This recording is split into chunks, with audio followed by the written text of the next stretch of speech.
Ama Merna. Ayan. Si Ama Merna po ay ating isinalin po.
Ito pala yung feeling na maging boyfriend ng taong mahal mo. 고요한 밤 가만히 나를 아껴 Don't be fooled You are loved Sana di na ito matapos. 서글퍼져 Jaggy, sasabihin ako sa'yo. Ano yun? Mahal kita. Oo nga pala. Jawa challenge nga pala. Yung ano, yung tawag yung mga gusto na, yung mga hinahanap ng mga babae. Ganun. Masaya na. Naghahanap talaga tayo. Ibig sabihin pala kahit walang challenge, may pag-asa ako. Siguro. Siguro. Bata. Dapat oo. Dapat oo. Siyempre nag-aaral pa ako. Nag-aaral pa ako. Narito muli tayo para magbigay ng konting reaction. Ang bibigyan ko ng reaction ngayon ay tungkol sa normal na pamumuhay na ngayon ni Ate Erica. Kasi sa kabila po ng nangyari, di ba alam po natin na natigil na nga pong pag-vlog kay Erica. Hindi na po siya nagpapa-vlog sa ngayon at maganda naman po ang kanyang paalam dito sa Kalingap kay Kuya Rab. Kaya dapat lang po na respetuhin na lang po natin kung ano po yung desisyon ng pamilya nila. Hindi na nga siya na-vlog sa ngayon pero umaasa pa rin po lalo na yung mga viewers, yung mga fans na sana si Erica ay bumalik o ma-vlog muli. Kasi marami talaga ang nagmamahal kay Erica. Sa kabila ng may mga nagbabash din, pero konti lang naman yon. Ang importante ay maraming nagmamahal sa kanya. Maganda yung kanyang paalam, maganda yung paghihiwalay niya dito sa Kalingap. Nagpaalam po sila ng maayos, ang lolo at lola niya. Kaya masasabi po natin na si Erica ay welcome pa rin po sa Kalingap. Actually, binati pa naman niya ako. Di naman kami, yung ano namin, yung communication. Yung communication namin, di pa naman napuputol kasi friend pa rin naman kami sa FB and sa Messenger. So, binati naman niya ako kanina ng happy birthday at nag-sorry pa rin siya sa akin. Kaya, ang pinaka-ano ko talaga dito si Erica, meron talaga siyang dahilan na hindi na natin kailangang alamin. Meron siyang dahilan. So, respetuhin po natin yon. Basta, para sa akin, sa tingin ko talaga, si Erica ay meron siyang mas malalim na dahilan na hindi na natin kailangan pang alamin kung ano yon. Basta respetuhin na lang natin siya. Kasi si Erica, pagkasama naman natin siya, okay siya, mabait at magaling makisama. So sa tingin ko talaga, meron siyang dahilan. Kaya ayun, di na muna siya nagpa-vlog. So dapat yun ay respetuhin natin. At sana tuloy pa rin ang support natin kay Erica. And malay mo, di pa naman yan nagtatapos eh. Malay niyo po sa susunod, makasama natin ulit siya or magbagong isip niya or magpayag siya ulit na magpa-vlog. Yun naman ang sabi ko sa kanya na kung sakaling kailangan niya tayo, andito pa rin kami. Andito pa rin ang Team Kalingap. Ayan nga, pwede siyang bumalik anytime na gustuhin niya. Welcome na welcome pa rin siya. Kasi hindi naman sila nag-away ni Kalingap Rab o wala naman siyang kaaway sa Kalingap. Maganda yung samahan, maganda yung paghihiwalay. Kaya anytime na bumalik siya, tanggap na tanggap talaga siya ang Kalingap. Sa ngayon po ay namumuhay na ng normal sila Erica. Maaring sabihin natin ayaw nila ng gulo, ayaw nila ng masyado exposure, kaya ganun nga. pansamantala o sasabihin kong pansamantalang umalis muna sila sa Kalingap kasi gusto nila ng katahimikan muna sa ngayon.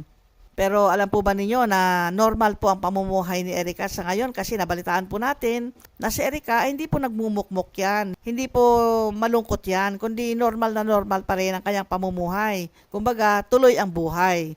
Go, go, go lang siya at nakaka-move on na rin. Silang dalawa ng kanyang ate na si Ate May ay nabalitaan natin na kumuha sila ng driver's license nila. Bakit? Para saan ba yon? Ay natural lang naman po yun kasi ang driver's license ay isang valid ID po yan. Kung kinakailangan o dapat bang kumuha ng driver's license, kung may pagkakataon lang naman din, ay bakit hindi, di ba? Malay mo, balang araw, mag-drive siya ng motor o mag-drive siya ng kotse o maaring gagamitin din niya yung license na yan para maging valid ID niya sa hinaharap. Kung siya may mga lalakaring mga dokumento, ganun, kailangan talaga yan ng isang tao. Lalo na pag ikaw nga ay mahilig sa driving, di ba? Ay di kumuha ka ng driver's license. Paghahanda lang ba ganun? Kaya tama lang yung move ni Erica na sa ngayon ay kumuha siya ng driver's license para sa ganun, hindi natin alam na sa susunod na mga araw ay makita na natin siyang nagdadrive ng isang motor o isang tricycle o isang kotse. Ay di masaya po, di po ba? Lahat naman po ay may karapatan talaga. Kaya nga natutuwa ako rito kay Erica at bilib din ako dito sa pamilya niya dahil hindi siya umalis o hindi sila umalis, hindi sila humiwalay dito sa Kalingap ng basta-basta na lamang na gaya ng ginagawa ng ibang napabahayan o ibang natulungan na pagkatapos matulungan ay bigla na lang umaalis, bigla na lang nawawala, hindi nagpapaalam kung saan ba pumunta na, nasaan na ba sila. Yung iba nasulot na, ganyan. Yung iba nga napabahayan, lalo na yung mga napabahayan ni Kuya Val, ang ginawa sa bahay ay binenta. O di ba nakakasaklap naman yung ganun. Binigyan mo na nga ng tulong, pero ibebenta mo pa yung bahay mo na yan, hindi naman po maganda. Sila Erica, hindi pa naman siya napabahayan eh. Kasi siyempre sa plano po siguro nila na talagang titiwalag o hihiwalay na sila sa Kalingap, ayaw na nilang magpa-vlog. Kaya bago pa man siya tayuan ng bahay, ay nagpaalam na siya kay Kalingap Rab. Magandang move po yun na hindi siya mapagsamantala, kumbaga. Hindi siya materialistic o hindi siya manloloko, kundi ipinagtapat nila yung tunay na gusto nila dahil hindi na sila magpa-vlog, ay syempre hindi na sila patatayuan ng bahay. Alam naman nila na mangyayari talaga yon na kung sila hihiwalay sa Kalingap, yung mga pribilehiyo na dapat ay makakamtan pa ni Erica, ay alam nilang mawawala yan. Yun nga, yung una, yung pabahay, hindi na matutuloy yon. Yung modeling niya, hindi na rin matutuloy yon. Yung pagiging Kalingap Angels niya, hindi na matutuloy yon. Yung scholarship niya sa pag-aaral, hindi na rin yan matutuloy. At yung mga tulong sa kanila na groceries na binibigay sa kanila ni Kalingap Rab, na galing mismo sa channel ni Kalingap Rab yun, ay hindi na rin yun matutuloy kasi hindi na rin sila iba-vlog, kumbaga.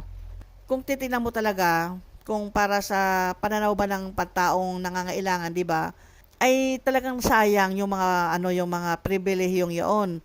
Pero yan ay desisyon nila Erica, kaya wala tayong magagawa kasi may sarili silang dahilan. Basta importante, hindi sila nagsamantala, hindi sila nagnakaw, hindi sila nanloko, hindi sila tumakas, hindi sila umalis na walang paalam, kundi lahat ay may paggalang yan at may respeto yan, nagpaalam sila kay Kalingap Rab. At ang isang bagay na maganda rin dito, ay tuloy-tuloy pa rin naman ang pagiging kaibigan ng bawat isa, ng bawat panig. Lalo na rin kay Kalingap Edu, friend pa rin niya si Erica. Kagaya nga sa nabanggit ko kanina na walang samaan ng loob sa bawat panig. Yun ang maganda naman kay Erica sa nakikita ko. Dahil ngayon ay balik sa normal na pamumuhay na sila. Wala nang nagpupunta palagi doon, na nagbablog doon. Yun nga ay para sa kanila, normal na yung buhay na yon, yung wala nang nagpupunta doon. Yung pagkuha rin nila na Ate May ng driver's license, ay karapatan din nila yon dahil kailangan naman talaga yan. Isang valid ID yan para makakuha ka ng mga ibang dokumento rin na makukuha mo o mailalakad mo, ganon. Yun nga lang, si Erica ay nakakamiss. Talagang marami namimiss niyan dahil isa rin ako sa nakamiss sa kanya, dahil isa rin ako sa nag-aabang sa kanyang mga videos o sa kanilang teleserye, Kalingap serye. Ngayon wala na, kaya medyo nalungkot din ako sa panig ko.